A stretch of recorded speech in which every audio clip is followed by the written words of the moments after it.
Mis padres me desheredaron porque no quise casarme con el hombre rico que eligieron para mí, pero ahora que mi hermano perdió todo en una estafa me suplican que regrese para mantenerlos. Siempre supe que mis padres no eran exactamente cariñosos. En mi familia, el amor se medía en términos de obediencia y conveniencia. Si hacías lo que ellos querían, te recompensaban con aprobación y privilegios. Si no, eras una vergüenza. Lo aprendí de la peor manera cuando tenía 22 años. Mis padres, especialmente mi padre, siempre tuvieron grandes planes para mí. Según ellos, yo era afortunada de haber nacido en una familia acomodada y debía estar agradecida. Y para demostrar mi gratitud, tenía que contribuir a la estabilidad de la familia. ¿Cómo? Casándome con el hombre que ellos habían elegido para mí. Ese hombre era Daniel.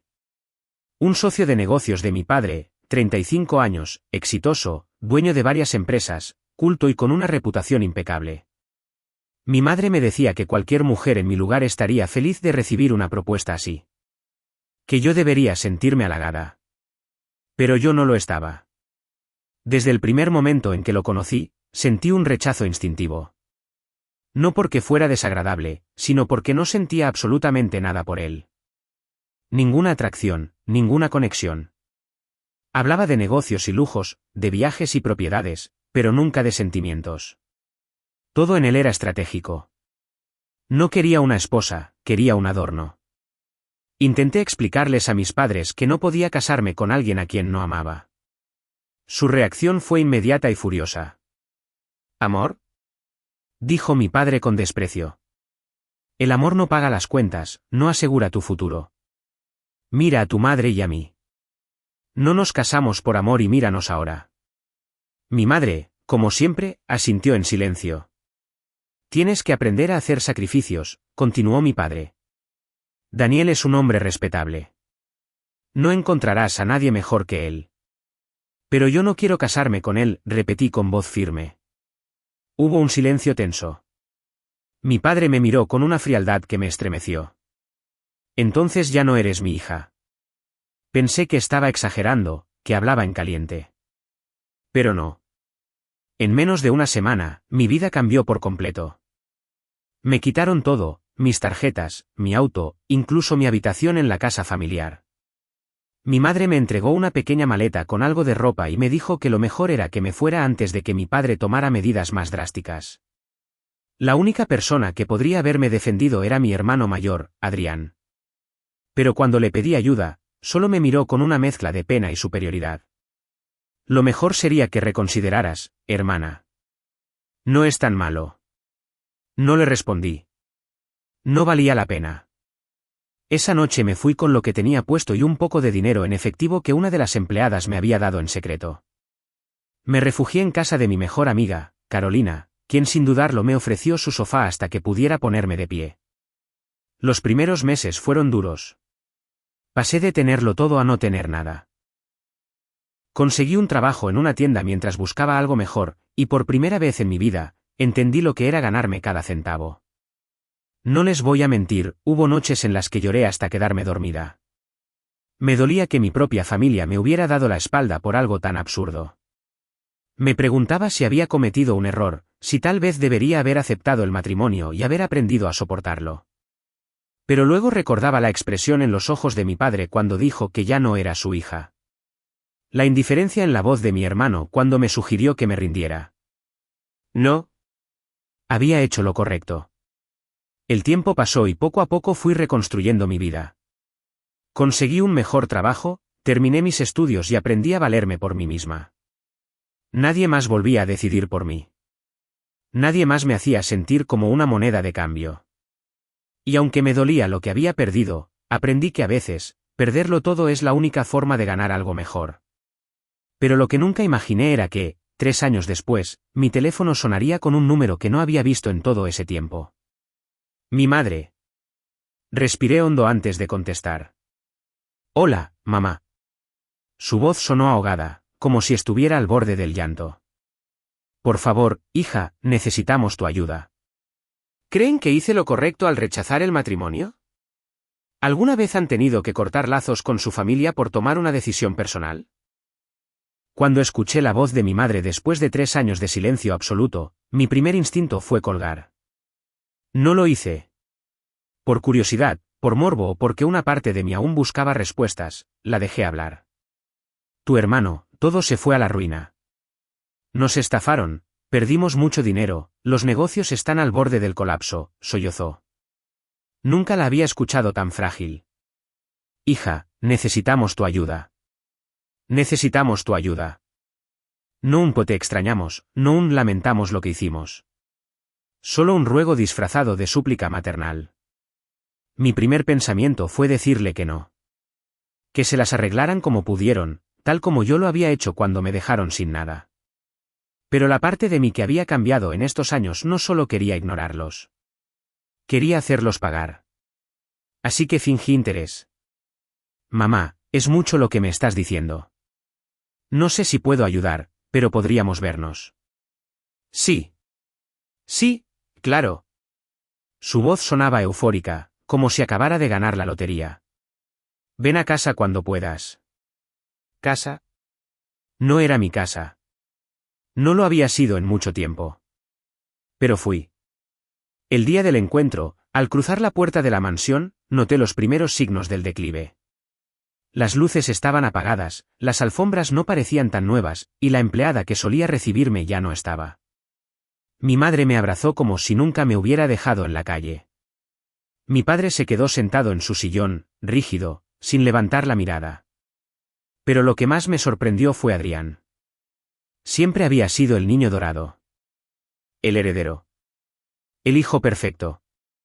Ahora, tenía el rostro cansado, bolsas bajo los ojos y una desesperación que apenas intentaba disimular. Hermanita, dijo con una sonrisa forzada. Me alegra verte. No respondí. Solo esperé a que llegaran al punto.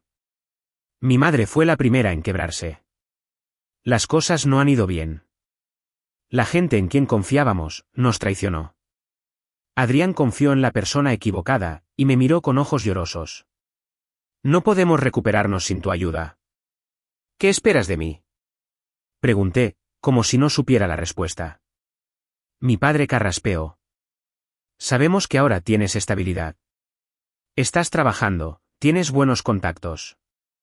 Adrián se inclinó hacia mí, intentando sonar fraternal. ¿Podrías darnos un préstamo?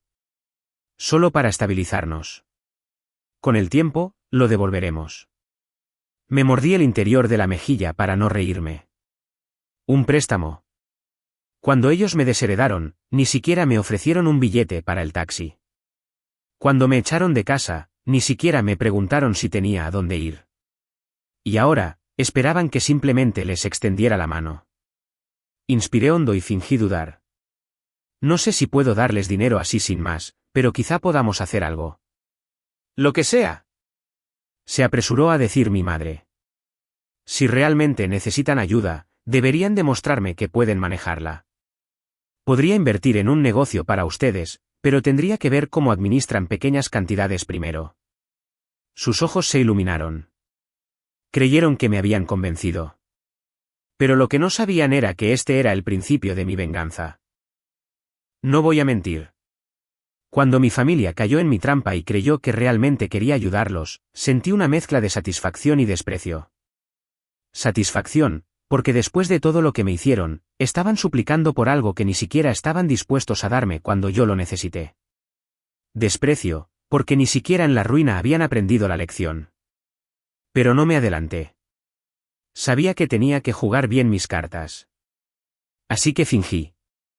El comienzo de su redención. Después de nuestra primera reunión, establecí términos claros. Les entregaría una cantidad de dinero modesta para ayudarles a recuperar estabilidad. No una fortuna, sino suficiente para evaluar su capacidad de manejo financiero. Deberían mostrarme reportes detallados de cada gasto. Nada de lujos, nada de extravagancias. Solo lo necesario para recuperar su estabilidad. Si demostraban responsabilidad, entonces consideraría una inversión real en algún negocio viable. Mis padres y Adrián aceptaron sin dudarlo. Creyeron que estaban en el camino hacia una nueva fortuna. La primera semana, todo pareció ir bien. Mi madre me enviaba mensajes llenos de gratitud falsa. Hija, no sabes lo que esto significa para nosotros. Eres nuestra salvadora. Tu padre no lo dice, pero sé que está orgulloso de ti. Mi hermano fingía humildad. Estoy aprendiendo de mis errores, de verdad. Gracias por confiar en mí. Cada palabra me daba asco, pero respondía con amabilidad fingida. Los dejé creer que tenían el control. Pero, en realidad, lo tenía yo. Los primeros signos de su caída. Poco después, noté los primeros errores. Para reducir gastos, mis padres despidieron al personal doméstico que les quedaba. Pero en lugar de administrar mejor el dinero, lo gastaron en cenas con sus viejos conocidos, tratando de aparentar que todo seguía igual. Mi madre, que solía comprar ropa de diseñador cada semana, apareció con un abrigo nuevo, asegurando que fue una ganga. Mi padre empezó a hablar de negociaciones importantes con inversionistas que confiaban en su nuevo plan de recuperación, dejando entrever que mi presencia era su principal carta de negociación. Pero Adrián fue el peor. Lo vi aparecer con un auto de alquiler de alta gama, justificándolo con la excusa de que necesitaba proyectar confianza. La gota que colmó el vaso fue cuando una vieja conocida me llamó por casualidad y mencionó: Tu hermano me dijo que estás invirtiendo en un nuevo negocio con él. Eso es increíble. Sé que con tu apoyo, todo saldrá bien. Mi sangre se heló. No solo estaban desperdiciando el dinero. También estaban usando mi nombre para seguir mintiendo. El juego cambia de manos. No confronté a mi familia de inmediato. En lugar de eso, decidí esperar. Les di más tiempo, más cuerda para que se ahorcaran solos. Seguí recibiendo sus reportes semanales, donde aseguraban que todo iba según lo planeado. Pero al contrastarlos con mis propias investigaciones, noté que estaban manipulados. Cambiaban cifras. Ocultaban gastos. Inflaban supuestos ingresos. Creían que me estaban engañando. Así que cuando me pidieron otra pequeña ayuda para un gasto inesperado, supe que era el momento perfecto para dar el siguiente paso. Los cité a una reunión privada. Les dije que quería revisar su progreso en persona y que tenía una propuesta importante para hacerles. Mi madre, emocionada, arregló la casa para la ocasión. Mi padre incluso usó uno de sus viejos trajes de lujo. Adrián llegó con su mejor sonrisa. Creían que iban a convencerme de abrirles la puerta a una nueva fortuna. No tenían idea de lo que realmente iba a pasar. El principio del fin. Nos sentamos en la mesa del comedor. Frente a ellos, puse 2 sobres. Uno blanco, otro rojo. En este sobre blanco, dije con calma, están los reportes financieros que ustedes me han enviado cada semana. Todos asintieron, sonriendo. En el sobre rojo, continué, están los informes que yo misma investigué sobre lo que realmente han hecho con el dinero. El silencio fue inmediato. Mi madre parpadeó, confundida. Mi padre apretó los labios. Adrián se removió en su asiento. Abrí el primer sobre y empecé a leer. Aquí dicen que destinaron el 80% del dinero al pago de deudas esenciales. Pero según mis registros, más del 50% fue usado para gastos personales. ¿Me explican cómo es eso? Debe haber un error, balbuceó mi madre. Sí, dije con frialdad, el error fue creer que no los iba a investigar. Abrí el segundo sobre. Cena en un restaurante de lujo. 3 noches de hotel en un resort. Alquiler de un vehículo de alta gama. Ropa de diseñador. ¿Debo seguir? Adrián golpeó la mesa. No es lo que piensas. Lo miré directo a los ojos. Ah, no. Entonces explícame por qué le dijiste a nuestros conocidos que yo estoy invirtiendo en un negocio contigo. Mi padre, que había guardado silencio todo el tiempo, finalmente habló. Hija, entiéndelo. Para poder levantarnos de nuevo, debemos mantener una imagen. Si la gente cree que estamos bien, entonces podrán seguir mintiendo, lo interrumpí. Silencio. Me incliné hacia ellos. No estoy aquí para salvarlos. No les di el dinero para que fingieran seguir en la cima.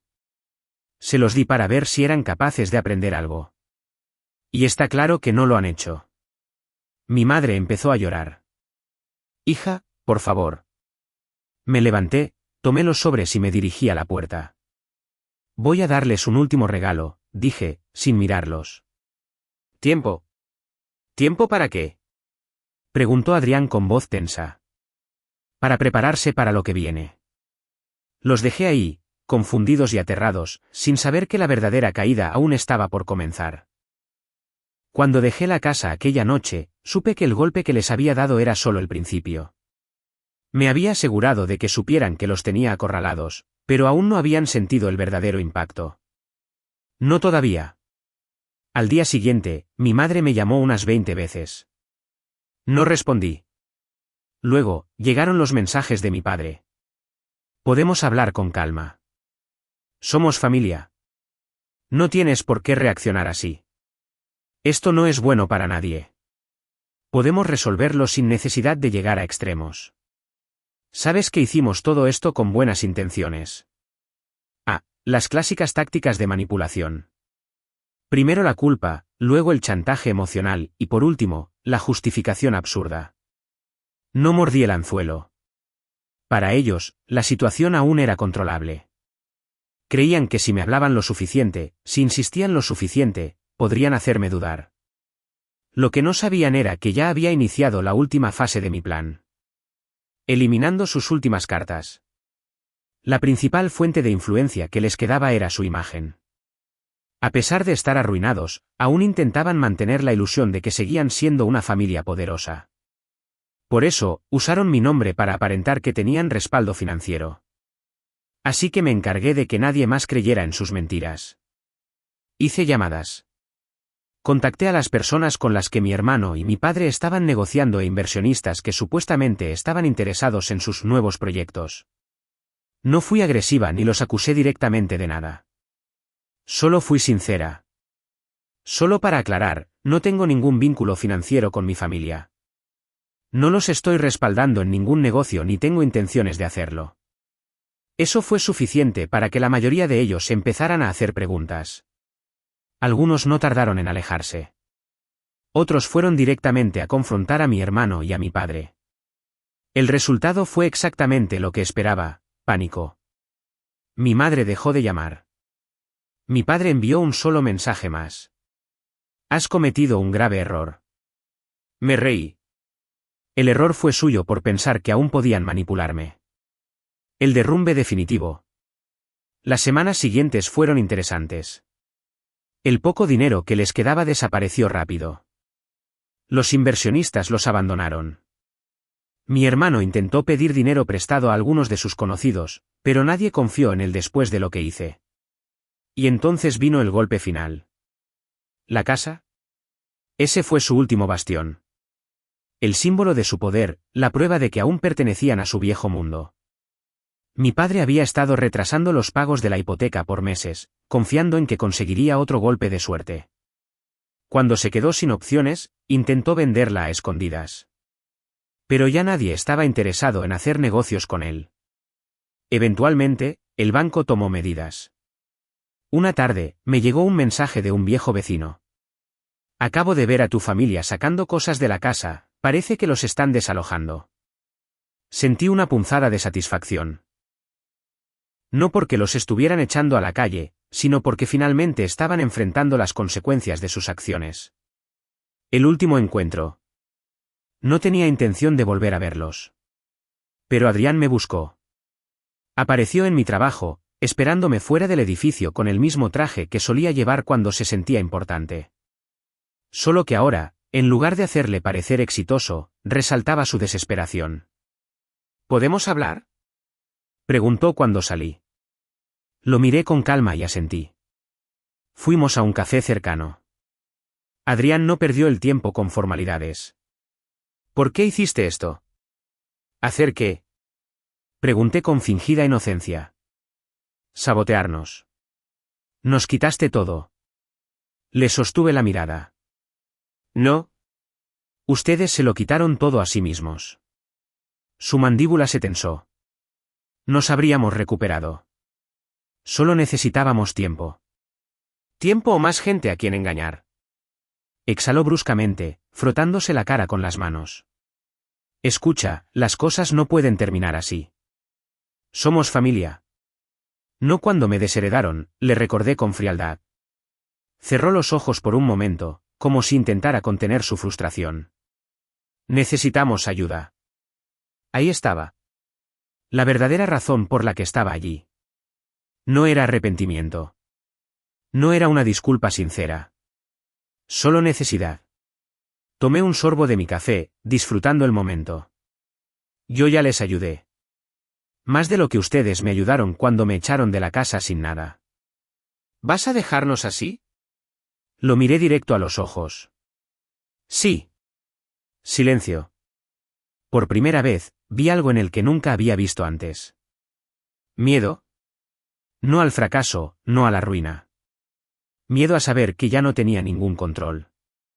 Adiós, Adrián. Me levanté y lo dejé ahí. Nunca volví a verlo después de ese día. Epílogo, la vida después de la caída. Pasaron los meses. Mi familia desapareció del círculo social al que tanto se aferraban. Mi madre intentó volver a contactarme unas cuantas veces, con mensajes llenos de palabras vacías. Mi padre nunca intentó hablarme otra vez. Adrián terminó trabajando en algo completamente diferente a lo que estaba acostumbrado. Yo, por otro lado, seguí adelante. Me alejé completamente de su mundo y construí el mío propio. No sé si alguna vez llegaron a aprender algo de lo que pasó. Pero lo importante es que yo sí. Aprendí que la familia no siempre es sagrada. Que hay personas que solo te quieren cuando eres útil para ellas. Y que a veces, la mejor venganza es simplemente dejarlas caer. Ha pasado más de un año desde la última vez que vi a mi hermano. Después de nuestra última conversación en aquel café, pensé que ya no volvería a saber de ellos. Que finalmente aceptarían su derrota y seguirían adelante por su cuenta. Me equivoqué. Si algo aprendí de mi familia es que no saben cuándo rendirse. Pero esta vez, no volvieron con súplicas o disculpas falsas. Esta vez, su acercamiento fue mucho más patético. Intentaron manipularme de la peor forma posible. Y fallaron. Un reencuentro inesperado. Fue un martes cualquiera cuando mi jefe me pidió quedarme un poco más en la oficina para revisar unos contratos. Cuando salí, ya era de noche. Me dirigía hacia mi auto cuando noté a una mujer apoyada contra la pared del estacionamiento. Mi madre. Al principio, no la reconocí. Siempre había sido el tipo de mujer que jamás salía de casa sin su cabello arreglado, sin maquillaje impecable, sin ropa costosa que la hiciera ver como la esposa de un hombre importante. Pero ahora. Su cabello estaba desordenado, su piel tenía marcas de agotamiento y su ropa, aunque aún intentaba parecer elegante, estaba claramente desgastada. Cuando me vio, sonrió. ¿Hija? Mi cuerpo se tensó. No le respondí. Solo me quedé ahí, observándola. Ella dio un paso adelante. Sé que no quieres verme, pero por favor, escúchame. Suspiré y crucé los brazos. Tienes 5 minutos. La sonrisa de mi madre se amplió un poco, como si creyera que eso significaba que había ganado algo. No tenía idea de lo equivocada que estaba. El teatro barato. Tu padre está enfermo, dijo de inmediato. No sentí nada. Tal vez antes habría sentido un poco de preocupación. Tal vez habría preguntado qué le pasaba. Pero después de todo lo que me hicieron, mi corazón simplemente se había apagado para ellos. Aún así, mantuve la calma. ¿Y qué esperas que haga con esa información? Mi madre parpadeó, sorprendida por mi frialdad. Es tu padre, por Dios. ¿No te importa en lo absoluto? Incliné la cabeza, fingiendo pensarlo. Déjame ver, cuando me echó de la casa, no le importó si tenía dónde dormir. Cuando intentaron obligarme a casarme con un hombre al que no amaba, no le importaron mis sentimientos. Cuando me usaron para recuperar su imagen, no les importó cómo me hacía sentir. Me encogí de hombros. Así que no me importa. Mi madre apretó los labios. Ha cambiado, insistió. Todo esto le ha cambiado. Solté una risa seca. No lo dudo. Pero eso no significa que yo tenga que hacer algo al respecto. Mi madre se veía cada vez más desesperada. No tenemos dinero para pagar su tratamiento. Ahí estaba. La verdadera razón por la que había venido. No por remordimiento, no por amor de madre. Solo porque necesitaban algo. No me sorprende, dije con tranquilidad. Se lo gastaron todo en sus mentiras. Mi madre hizo una mueca de dolor. Hemos aprendido la lección, lo hemos perdido todo, solo te pedimos una oportunidad. La observé con atención. Había algo en su tono que me hizo dudar. No sonaba completamente sincera. ¿Dónde está Adrián? Pregunté de repente. La expresión de mi madre cambió por una fracción de segundo. No importa ahora. Lo que importa es tu padre. No, dime. ¿Dónde está Adrián? Ella desvió la mirada. ¿Se fue? Levanté una ceja. ¿Se fue? Nos dejó solos, después de todo lo que hicimos por él, simplemente nos dejó. Mi madre empezó a sollozar, pero yo la conocía demasiado bien. Eran lágrimas de lástima, no de dolor. Algo no encajaba. ¿A dónde se fue? Ella dudó. No lo sé. Mentira. Decidí investigar por mi cuenta. ¿El último engaño? No fue difícil encontrar información sobre mi hermano. Un viejo conocido me dijo que Adrián no solo no había desaparecido, sino que estaba muy ocupado intentando rehacer su vida, y no precisamente de la forma más honesta. Había intentado montar un nuevo negocio con el poco dinero que le quedaba, pero había fracasado estrepitosamente. Después, alguien lo había visto viajando a otra ciudad con una mujer mayor, una ex amiga de mi madre que aún tenía algo de dinero. Básicamente, se había convertido en un cazafortunas. Cuando volví a ver a mi madre, la confronté. Sabías que Adrián estaba bien, dije con dureza. Pero viniste a mí haciéndote la víctima, fingiendo que estaban completamente solos. Ella apretó los labios. Él nos abandonó. No, ustedes lo criaron así, la interrumpí. Criaron a un hijo que nunca aprendió a valerse por sí mismo, que cree que el mundo le debe algo. Mi madre se quedó en silencio. ¿Y sabes qué es lo peor? Continué. Que aunque todo esto es culpa suya, aún intentan usarme. Di un paso atrás y la miré por última vez. No me busques más. No tengo nada para ti. Su rostro pasó de la súplica a la ira en un segundo. Eres una desagradecida. Me reí. ¿Por qué? ¿Por qué no quiero seguir pagando por sus errores? Ella me fulminó con la mirada. Si no fuera por nosotros, no serías nada. Mi sonrisa se amplió. Si no fuera por ustedes, habría sido libre mucho antes. Sin esperar respuesta, me di la vuelta y me fui. Esta vez, supe que era definitivo. Epílogo, la paz que nunca tuvieron. Nunca más volví a saber de ellos. No sé qué pasó con mi padre ni con mi madre. No me importa dónde terminó Adrián. La verdad es que ya no siento nada por ellos. Ni amor, ni odio. Solo indiferencia. Y esa, creo yo, es la mejor venganza. Porque mientras yo encontré paz, ellos nunca la tendrán.